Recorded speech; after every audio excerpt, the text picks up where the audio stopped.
నమస్కారం, welcome to Telugu stories book. మన ఛానల్లో కథలు మీకు నచ్చితే please like, share and subscribe to our Telugu stories book.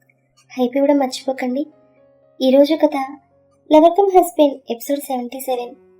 ఇంకా కథలోకి వెళ్తే, నేనెవరో తెలుసా? ఈ సిటీలోనే పేరు మోసిన బిజినెస్ మ్యాన్ని. నాకున్న పలుకుబడి ముందు మీరెంత అని నవ్వాడు అతను. దాంతో కృతి పెద్దగా నవ్వింది. విశ్వాసంజు ఒకరినొకరు చూసుకున్నారు. కృతిని చూసిన అతను, ఎందుకంత నవ్వు అని అడిగాడు. విశ్వ, సంజు ఒక నిమిషం బయటకు వెళ్ళండి అని కృతి అనగానే వాళ్ళిద్దరూ బయటకు వెళ్ళారు. కృతి సోఫాలో కూర్చుని, నేను ఎందుకు నవ్వాననే కదా మీ డౌట్ అని అడిగింది. అతను సీరియస్గా చూశాడు. అటు చూడండి అని కృతి అనగానే హాల్లో పెద్ద ఫోటో, అందులో ఈ సదర బిజినెస్ బాబు షాప్ ఓపెనింగ్. Ribbon cutting. ఎవరు? మనోడే, రిషి. అది చూసిన అతను, దానికే మీరు ఎందుకు నవ్వుతున్నారు అని అడిగాడు. కృతి కాలు మీద కాలు వేసుకుని, మీకు సిటీలో రఫ్గా ఎన్ని షాపులున్నాయి అని అడిగింది. మీకెందుకు చెప్పాలి అని అన్నాడు అతను. ఎందుకు చెప్తాను, ముందు మీరు చెప్పండి అంది కృతి. ఓ 20 వరకు అన్నాడు అతను. వాటికి బ్రాండ్ అంబాసిడర్ రిష్విక్ కదా అన్నది కృతి. అవును, అయితే? ఆ మాట కృతి పైకి లేచి, సారీ మిస్టర్ మేధావి, ఇక నుంచి రిష్విక్ మీకు బ్రాండ్ అంబాసిడర్గా ఉండడంది. అది చెప్పడానికి మీరెవరు అని అడిగాడు అతను. తన గర్ల్ ఫ్రెండ్ అంది కృతి. ఛా, నిజంగా? నేనెలా నమ్మాలి అన్నాడు అతను. సరే అంటూ తన ఫోన్లో రిషి తను దిగిన ఫోటోలు చూపించింది కృతి. అవి చూసి అతను నోరెళ్ళ పెట్టాడు. మీకు ఇంకా డౌట్ ఉంటే తనకు కాల్ చేయండి అందామె. అవసరం లేదు, మీరు నిరభ్యంతరంగా మీ రెస్టారెంట్ కట్టుకోండి, ప్లీజ్ రిష్విక్ గారికి విషయం చెప్పకండి అన్నాడు అతను. ఆ మాట కృతి చూద్దాం అనుకుంటూ బయటకు వచ్చి అక్కడున్న ఇంజనీర్తో అతను ఇంకెప్పుడు మిమ్మల్ని ఇబ్బంది పెట్టడని చెప్పింది.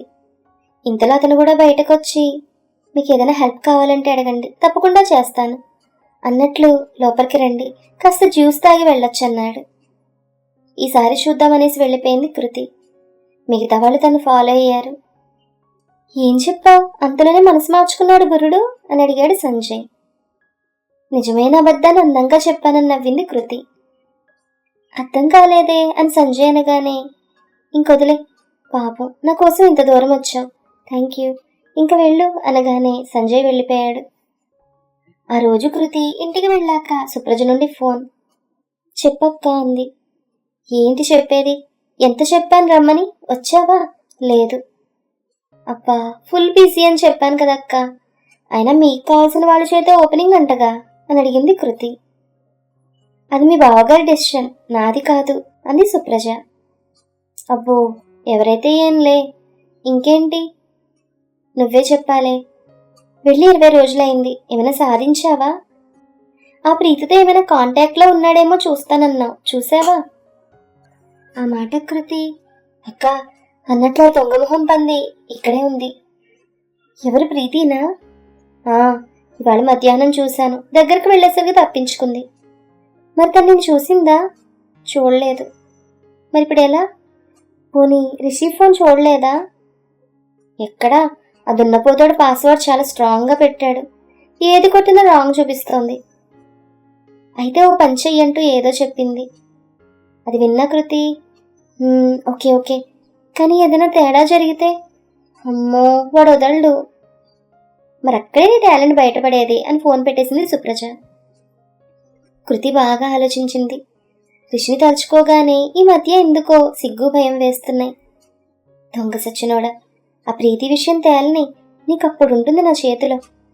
అవును, వాడి ఫోన్ అనుకుంటూ ఆలోచిస్తూ వంట చేయడం మొదలుపెట్టింది. అన్నీ రిషికి ఇష్టమైనవే చేసింది. తర్వాత రెడీ అవ్వడానికి వెళ్ళింది. రిషి కార్ డ్రైవ్ చేసుకుంటూ వస్తున్నాడు. Call from Supraja. చెప్పండి వదిన గారు, ఏమంటున్నాడు మా కో బ్రదర్? ఏమంటాడు, ఆలోచనలో పడ్డాడు. ఎనీ టైం ఓపెన్ అవుతాడు. ఓకే, మీ డాడీకి ఇవ్వాల్సిన కోటా ఇచ్చేశాను, అభిగాడికి కూడా. ఏంటి రిషి, ఫుల్ హ్యాపీగా ఉన్నావా? మరి ఒకే రోజు 3 కోటింగ్ అంటూ విజిలేశాడు రిషి. మరీ అంత ఆనందపడకండి మరిది గారు, ఇవాళ మీ ఆవిడ ప్రీతిని చూసిందంది సుప్రజ. అంతే, ఆ మాట విన్న రిషి కార్ సడన్ బ్రేక్ వేశాడు. కమ్ అగైన్ అన్నాడు. ప్రీతిని చూసింది అని సుప్రజ చెప్పగానే మాట్లాడిందా అని అడిగాడు రిషి. ఏమోనయ్యా, నాకు అంతవరకే తెలుసు. ఇంట్లో ఏ తుఫాన్ ఉందో సునామీ ఉందో వెళ్ళి చూడు మరి అని కాల్ కట్ చేసింది సుప్రజ. ఇది నమ్మ జీవితం. పులిలా ఒక్కొక్కడిని ఆడుకున్నాను, ఇప్పుడు మాత్రం భయపడుతూ వెళ్ళాలి. ఏం పెళ్ళాలో ఏంటో, ఇప్పుడు నన్ను వదలదు. ఖచ్చితంగా ఏదో ప్లాన్ వేసి ఉంటుంది. ఏదైనా పర్లేదు, కానీ అదంత అందంగా రెడీ అయ్యి అని అడుగు చూపిస్తేనే కష్టం. నేను లొంగిపోతే ఓ రేంజ్లో పెత్తనం చేస్తుంది. సరే చూద్దాం అనుకుంటూ కార్ స్టార్ట్ చేశాడు రిషి. బాల్కనీలో నుండి రిషి కార్ రావడం చూసిన కృతి వస్తున్నాడు, రా నీకుంది అంటూ వెళ్ళి హాల్లో కూర్చుంది. బెల్ మోగ్గానే డోర్ తీసింది. రిషి తన చూశాడు. No sari, night dress. అమ్మయ్య, బ్రతికిపోయాను అనుకుంటూ ఫ్రెష్ అవ్వడానికి వెళ్ళాడు. కృతి తన ప్లాన్ అమలు చేసే పనిలో పడింది. రిషి రాగానే డిన్నర్ చేద్దామని అడిగింది. సరే అంటూ వచ్చాడు రిషి. తను తినే డైట్ కాకుండా తనకి ఇష్టమైనవన్నీ చేసింది. అవన్నీ చూసిన రిషి అమ్మో జాగ్రత్తగా ఉండాలి, ఏం ప్లాన్ వేసిందో అనుకున్నాడు. రిషిని చూసిన కృతి ఏంటో ఆలోచిస్తున్నావు, నీకు ఇష్టమైనవి ఎందుకు చేశాననే కదా. అది నీ వల్ల ఇవాళ నాకు ఒక సమస్య తీరిపోయింది, అందుకే అంది కృతి. రిషి తినడం స్టార్ట్ చేశాడు. ఏంటి సమస్య అని అడిగాడు. అది అంటూ జరిగింది చెప్పింది కృతి. అయితే నా గర్ల్ ఫ్రెండ్ అని చెప్పావా, అంటే నా గుడ్ విల్ యూజ్ చేసుకున్నావు అన్నమాట అని నవ్వాడు రిషి. దాని కృతి మూతి ముడుచుకుంటూ అందుకేగా నీకు ఇష్టమైనవి చేశాను అంది కృతి. కృతిని చూసిన రిషి అలా ముడుచుకోకే, ముద్దొచ్చేస్తున్నావు అనుకున్నాడు. అంటే లంచమా అని అడిగాడు. నువ్వేదనుకుంటే అది అంది కృతి. రిషి ఫుల్గా తినేసి లేచి హాల్లోకి వెళ్ళాడు. కృతి యాహూ అనుకుంటూ కిచెన్లోనే నుంచుని చూస్తుంది. కానీ ఎంతసేపటికి తను అనుకున్న రిజల్ట్ రాకపోవడంతో మెల్లగా హాల్లోకి వచ్చింది. రిషి బెడ్రూమ్లో ఏవో పేపర్స్ చెక్ చేసుకుంటున్నాడు. అంతే, ఉన్నట్లుండి అమ్మా అనరుపు, దబ్బమని సౌండ్. రిషి కంగారుగా వెళ్ళేసరికి కృతి హాల్లో వెల్లకిలా పడిపోయింది. కృతిని చూసిన రిషి అయ్యో అలా ఎలా పడ్డావు అంటూ చెయ్యిచ్చాడు. కృతి లేవలేకపోయింది. నా నడుమిరిగింది, నేను లేవలేను అంటూ ఒక్కటే ఏడుపు. రిషికి కృతిని అలా చూసేసరికి గుండె కరిగిపోయింది. అంతే, 2 చేతులతో పైకి లేపి తీసుకొచ్చి మంచం మీద పడుకోబెట్టాడు. కృతి విలువెల్లాడుతోంది. రిషి వెంటనే సుప్రజకు కాల్ చేశాడు. ఏంటి రిషి అని సుప్రజ అడగగానే మీ చెల్లి స్కిడ్ అయి పడిపోయింది, బ్యాక్ పెయిన్ అంటూ తెగ బాధపడుతోంది అన్నాడు రిషి. ఆ మాట విన్న సుప్రజ తింకర్మాలోకం, రిషి పడేట్లు చేయవే అంటే అది పడ్డమేంటో, ఛీ ముద్దు మొహం, ఏది చేత కాదనుకుంది. ఇంతలో రిషి హలో సుప్రజ ఉన్నావా లైన్లో అని అడగగానే ఉన్నాను, ఏది వీడియో కాల్ చే అని పెట్టేసింది. రిషి వీడియో ఫోన్ చేశాడు. కృతికి ఇవ్వబోతుంటే తను 2 చేతులతో నడుమును పట్టుకుని విలవిల్లాడుతోంది. అందుకే తనే పట్టుకున్నాడు. సుప్రజ కృతిని అలా చూసేసరికి ఒకవైపు నవ్వు, ఇంకోవైపు బాధ కలుగుతోంది. చెల్లి ఎక్కడ పడ్డావు అని అడిగింది. కానీ కృతి ఏం మాట్లాడలేకపోతోంది. సరే ఏ ఏరియాలో పెయిన్ అని అడిగింది సుప్రజ. కృతి షర్ట్ ఎత్తి రిషితో నువ్వు అటు తిరుగు అంది. నేను అటు తిరిగితే ఫోన్ ఎలా పట్టుకోవాలి అని అడిగాడు రిషి. అయితే కళ్ళు మూసుకో అంది కృతి. తప్పుతుందా అని కళ్ళు మూసుకున్నాడు రిషి. కృతి బోర్లా తిరిగి షర్ట్ అయితే చూపిస్తోంది. రిషి కొంచెం కళ్ళు తెరిచాడు. కృతి వెనక నుండి పూర్తిగా కళ్ళు తెరిచాడు. అంతే, ఫ్రీజ్. సుప్రజ చూసి ఓకే ఓకే అని కాల్ కట్ చేసింది. కృతి వెళ్ళగలా తిరిగేసరికి మనోడు అలాగే నిలబడున్నాడు. ఏయ్ నువ్వు చూసావా అని అడిగింది కృతి. కానీ రిషి నో సౌండ్. రిషి నిన్నే అంటూ లేవబోయింది కృతి. మళ్ళీ నొప్పితో అమ్మా అంటూ పడుకుంది. రిషి అలాగే ఉన్నాడు. కృతి తన పక్కనే ఉన్న వాటర్ బాటిల్లో నుండి వాటర్ తీసి రిషి మొహాన్ని కొట్టింది. దాంతో మనోడు స్పృహలోకి వచ్చాడు. కృతి కోపంగా నేను కళ్ళు మూయమని చెప్పాను కదా, ఎందుకు చూస్తావని అడిగింది. అది మరి సారీ అనగానే సుప్రజ నుండి message, tablets and gel name. Call వచ్చింది. లిఫ్ట్ చేయగానే రిషి, నీకు మెసేజ్ ఇచ్చాను కదా, అవి ఎలా యూజ్ చేయాలో కూడా వస్తుంది. నువ్వు కొంచెం శ్రమ అనుకోకుండా తను చూసుకో అని కాల్ కట్ చేసింది సుప్రజ. రిషి కృతితో నేను వెళ్ళి వాచ్మెన్ పంపిస్తాను టాబ్లెట్స్ కంటూ వెళ్ళాడు. కృతి సుప్రజకు కాల్ చేసింది. సుప్రజ లిఫ్ట్ చేసి చెల్లి ఎలా ఉంది అని అడిగింది. నీ తొక్కలో ఐడియాతో నేను పడ్డానంది కృతి. అసలు ఏం చేసావు చెప్పు అని అడిగింది సుప్రజ. అది నువ్వు ఎలాగైనా రిషి 1 గంట వరకు స్ట్రక్ అయ్యేట్లు చెయ్యి. ఏదో ఒక నెపంతో ఫోన్ తెమ్మంటే నేను చేస్తాను అని పాస్వర్డ్ అడిగని చెప్పావు కదా. నేను బాగా ఆలోచించి హాల్లో సోఫా దగ్గరలో కొంచెం ఆయిల్ పోసాను. రిషి డిన్నర్ చేసి టీవీ చూడడానికి వెళ్తాడు, చూసుకోకుండా పడతాడు. సేమ్ ఇలాగే నేను నీకు ఫోన్ చేస్తానని నా ఫోన్లో బ్యాలెన్స్ లేదనో ఛార్జింగ్ లేదనో చెప్పి తన ఫోన్ అడిగి అప్పుడు తను ఎటు ఫోన్ చేయలేడు కదా, పాస్వర్డ్ అడగొచ్చు. తనకి ప్రీతికి సంబంధించిన ఆధారాలు సంపాదించాలని అలా చేశాను. కృతి ఇలా చెప్పుకుంటా పోతుండగా సుప్రజ పెద్దగా నవ్వుతూ అంతా బాగానే ప్లాన్ చేసావు. రిషి అంటే చూసుండడు, పడలేదు అనుకోవచ్చు. మరి నీకు తెలుసు కదే, నువ్వేగా ఆయిల్ పోసింది, మరి అలా ఎలా పడ్డావు అని అడిగింది సుప్రజ. అది రిషి ఎందుకు పడలేదా అని చూద్దామని ఆరాటంలో వచ్చి నేనే పడ్డాను అంది కృతి. దాంతో సుప్రజ పక్కగా నవ్వింది. అక్క, నేను ఇలా బాధపడుతుంటే నీకు నవ్వెలా వస్తుంది అని అడిగింది కృతి. నవ్వు కాక ప్లాన్ వేయడం కూడా రాదు. చిచి, సరే జెల్ రాశాను, వెనక అప్లై చేశాక హార్ట్ బ్యాగ్తో కాపడం పెట్టుకో, తగ్గిపోతుంది అంది సుప్రజ. సరే బాయ్ అంటూ కాల్ కట్ చేసింది కృతి. కానీ ఇదంతా మనోడు వినేశాడు. వాచ్మెన్కి డబ్బులు ఇవ్వడానికి వ్యాలెట్ కోసం వచ్చాడు. అంతే. అమ్మ, ఎంత కుట్ర పన్నావే పొట్టిదానా అంటూ కిందకు చూశాడు. అక్కడ ఆయిల్. అంటే నా ఫోన్ పాస్వర్డ్ కోసమే ఇదంతా. మీ అక్క కూడా నాకు ద్రోహం చేస్తుందా? చెప్తాను. మీ అక్క చెల్లెలు ఇద్దరు పని చెప్తాను. ముందు నీకు ఏం దొరికావే, కాసుకో అంటూ లోపలికొచ్చి కామ్గా వ్యాలెట్ తీసుకుంటూ మేడం ఇంకేమైనా కావాలా అని అడిగాడు రిషి. కృతి కళ్ళు తెరవకుండా ఏమొద్దు రిషి, ఆ జెల్ తెప్పించు, పెయిన్ చాలా ఉంది అంది కృతి.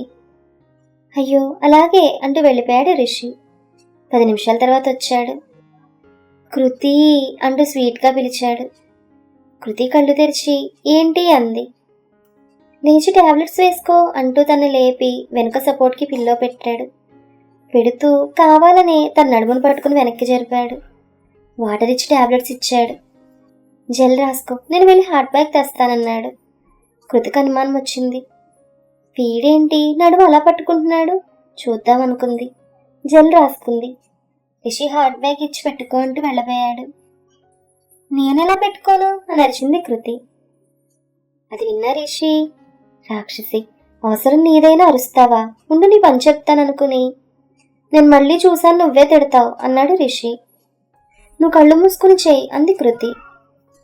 ఇది మరీ బాగుంది, అవసరం నీది కాబట్టి నేను చెప్పినట్లు చెయ్యనగానే చచ్చాను. ఇప్పుడు ఏం చేయమంటాడో, తప్పుతుందా అనుకుని సరే అని కృతి అనగానే వెనక్కి తిరుగు అన్నాడు రిషి. కృతి వెనక్కి తిరిగింది. షర్ట్ కొంచెం పైకి లేపుకో అన్నాడు. నువ్వు అడ్వాంటేజ్ తీసుకోకూడదు అంది కృతి. అస్సలా, ముందు నువ్వు లేపు అనగానే కృతి కొంచెం పైకి లేపగానే ఇంకొంచెం అన్నాడు రిషి. కృతి ఇంకొంచెం లేపగానే చూడు చెఫ్ పాప, నాకైతే ఎలాంటి దురుద్దేశాలు లేవు, నువ్వు షర్ట్ సరిగ్గా లేపు అన్నాడు రిషి. కృతి తను తిట్టుకుంటూ షర్ట్ పైకి లేపింది. రిషి కావాలని వేడి బ్యాగ్ పెట్టి వదిలేశాడు. కృతికి చురుక్కుమంది. హే ఏంటది, సరిగ్గా పెట్టు అంది. రిషి నెమ్మదిగా అద్దుతుంటే కృతికి కొంచెం రిలాక్స్గా అనిపిస్తోంది. అది చూసిన రిషి, అబ్బా రిలాక్స్ అవుతున్నావా, ఉండు అంటూ బ్యాగ్తో పాటు చేతివేలు కూడా తగిలిస్తున్నాడు.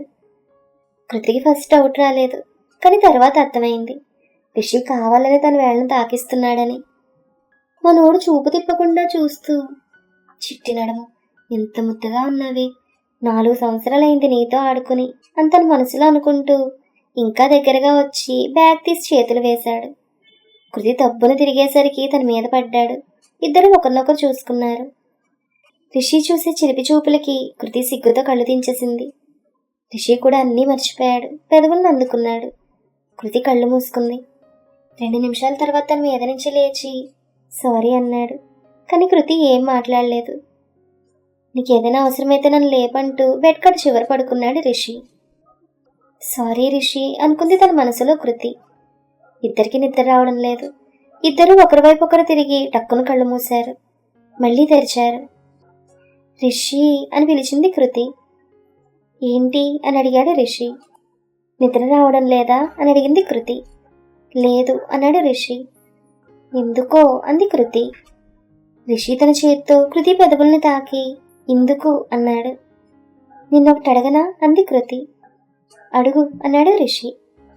నీ ఫోన్ పాస్వర్డ్ ఏంటి అని అడిగింది. ఎందుకు అని అడిగాడు. జస్ట్ తెలుసుకుందామని అంది. అబ్బా జస్ట్, నేనేమైనా వద్దులే, అసలు నీకెందుకు చెప్పాలి అని అడిగాడు. మరి నాకు కిస్ ఎందుకు ఇచ్చావు, నా నడుమును ఎందుకు తాకావు, అప్పుడు నేనేమైనా అన్నానా అంది. సరే ముందు చెప్పు, పాస్వర్డ్ చెప్పానే అనుకో, ఏం చేస్తావు అని అడిగాడు. నీ ఫొటోస్ చూస్తాను అంది. దాని పాస్వర్డ్ ఎందుకు, నేనే చూపిస్తాను అన్నాడు రిషి. నువ్వు చీటర్ పో అంటూ అటు తిరిగింది కృతి. ఇది మరీ బాగుంది, నన్ను పడేయాలని ప్లాన్ వేసి నువ్వే పడ్డావు, మళ్ళీ నన్ను చీటర్ అంటున్నావు అన్నాడు రిషి. దాంతో కృతి రిషి వైపు తిరిగి నీకెలా తెలుసు అని అడిగింది కంగారుగా. రిషి నవ్వుతూ హాల్లో ఆయిల్ ఇంకా అలాగే ఉంది మరి అన్నాడు. కృతి ఏం మాట్లాడలేదు. ఓయ్ ఏంటి సైలెంట్ అయ్యావు అని అడిగాడు. కృతి ఏడుస్తూ రియల్లీ సారీ రిషి, నేను అలా చేయకుండా ఉండాల్సింది అనగానే రిషి తనకు దగ్గరగా వచ్చి ప్లీజ్ ఏడవకు చిన్ను అన్నాడు. కృతిక మాట వినగానే ఏడుపు ఆగలేదు. రిషి ఏమన్నావు అని అడిగింది. చిన్ను అన్నానన్నాడు రిషి తను హక్ చేసుకుని. దాంతో కృతి తను చుట్టేసుకుని చాలాసేపు ఏడ్చింది. రిషికి కూడా కళ్ళ వెంబడి నీళ్లు తిరిగాయి. వీళ్ళిద్దరి బాధ చూసి నాకు కూడా కళ్ళలో నీళ్లు కారుతున్నాయి. అందుకే తుడుచుకుని మళ్ళీ రేపు వస్తాను. Keep listening. మరొక మంచి ఎపిసోడ్తో మళ్ళీ కలుద్దాం. ఈ కథ మీకు నచ్చితే please like, share and subscribe to Telugu stories book. Thank you.